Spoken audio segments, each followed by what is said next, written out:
보험의 일반 이론 파트네요. 이 단원에서는 보험의 정의, 보험의 특성, 보험의 성립 조건, 보험의 기능, 그리고 역선택과 도덕적 위태를 볼 텐데요. 단답형 문제로 출제될 확률이 높은 파트니까 무한 반복하셔야겠죠? 우리 이론서는 보험의 정의에 대하여 보험은 기본적으로 위험 관리의 한 방법으로서 자신의 위험을 제3자에게 전가하는 제도이다 라고 정의하고 있는데요. 좀 더 상세히 보면 위험 결합으로 불확실성을 확실성으로 전환시키는 사회적 시설로서 다수의 동질적 위험을 한 곳에 모으는 위험 결합 행위를 통해 가게나 기업이 우연적인 사고 발생으로 있게 되는 실제 손실을 다수의 동질적 위험의 결합으로 얻게 되는 평균 손실로 대체하는 것이다 라고 규정하고 있는데요.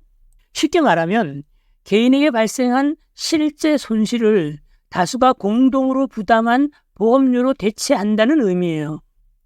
이론서에 서술된 경제적 관점, 사회적 관점, 법적 관점, 수리적 관점에서의 정의는 가볍게 한번 읽어보시고요.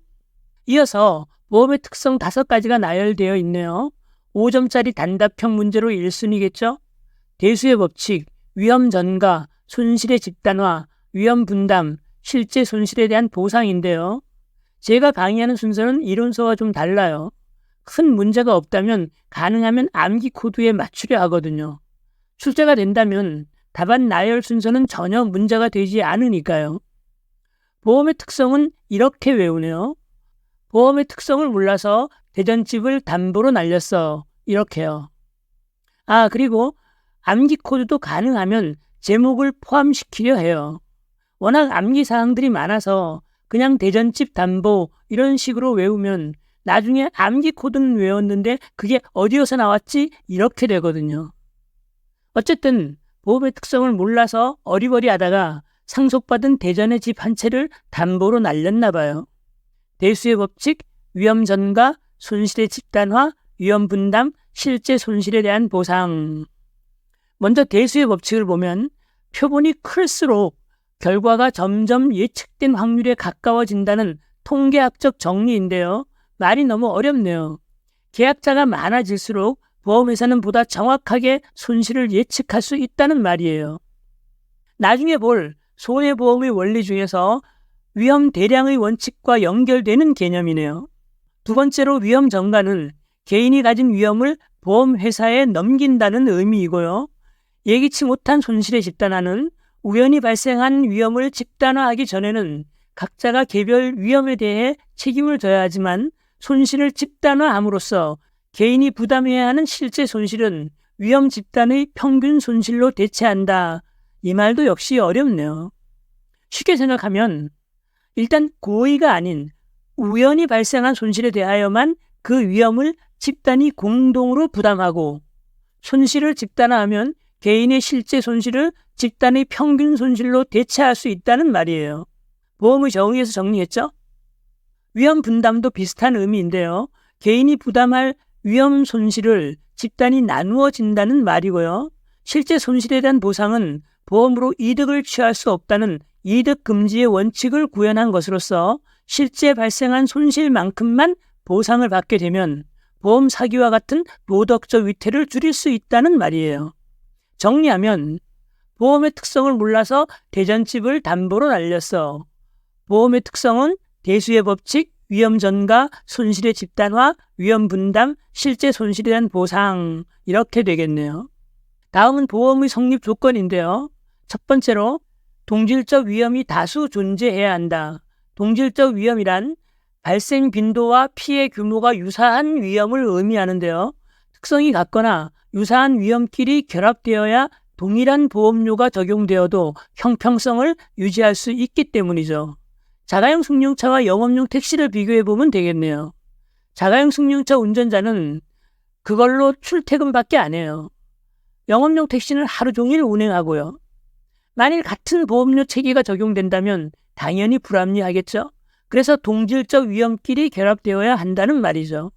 이러한 동질적 위험이 다수가 존재해야 한다는 것은 그래야 손실을 정확히 예측할 수 있다라는 거죠. 대수의 법칙으로요.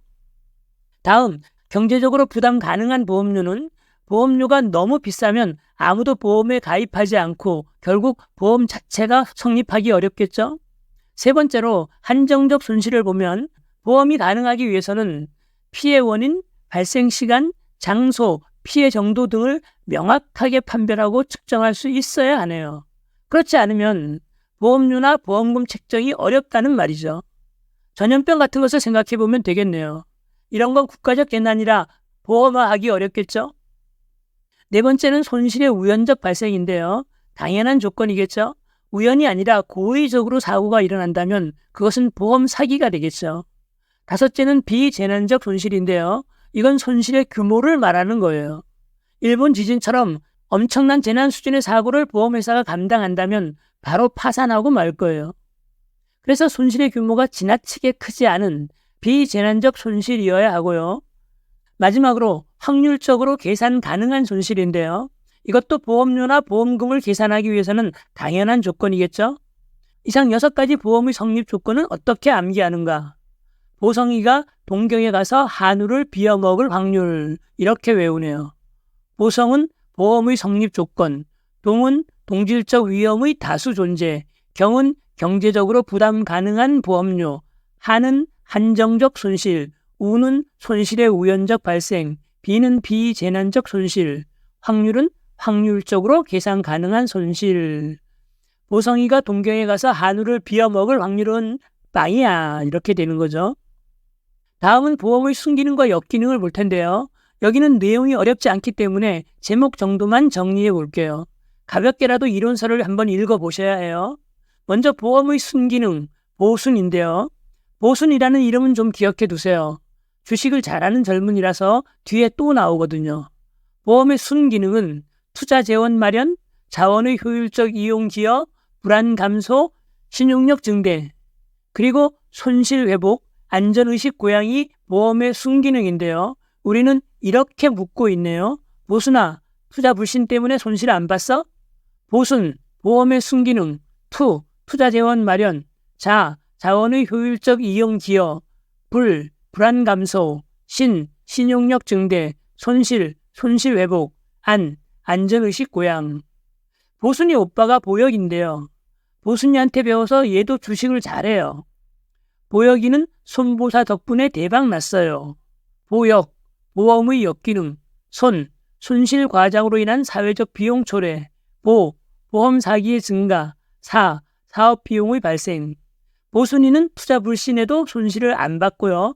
보혁이는 손보사 덕분에 대박이 났어요. 여기 내용을 한번 훑어보시고요.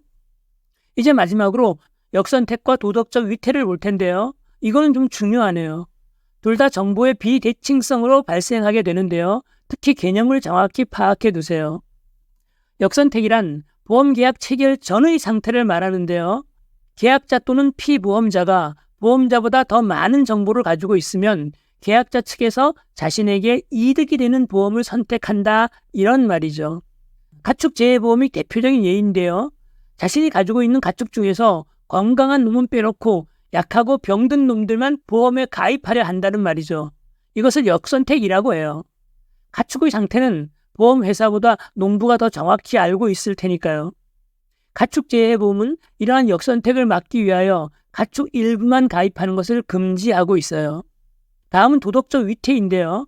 역선택이 보험계약 체결 전의 상황이라면 도덕적 위태는 체결 후의 모습이에요. 어느 한쪽이 보험계약을 충실히 이행하지 않아 발생되는 문제인데요. 계약자 또는 피보험자가 고의나 과실로 보험사고의 발생 가능성을 높이거나 손해액을 확대하려는 성향을 의미해요. 보험에 들었다고 건강에 신경 안 쓰고 몸을 함부로 하는 것을 예로 들 수 있겠네요.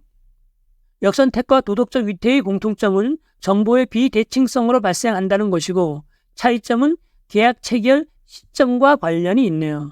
즉, 역선택은 계약 체결 전에 예측한 위험보다 높은 위험 집단이 가입하여 사고 발생률을 증가시키는 데 비해서 도덕적 위태는 계약 체결 후 고의나 인위적 행동으로 사고 발생률을 높아지게 한다는 점이에요. 오늘은 보험의 정의, 보험의 특성, 보험의 성립 조건, 보험의 기능, 역선택과 도덕적 위태를 정리했네요. 무한반복 이론서와 무한반복 통함기는 일정 분량을 모아서 정리하는 방향으로 갈 거고요.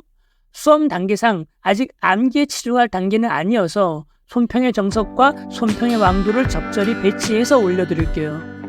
긴 시간 고생하셨고요. 다음 시간 손해보험 이론에서 뵙겠습니다. 고맙습니다.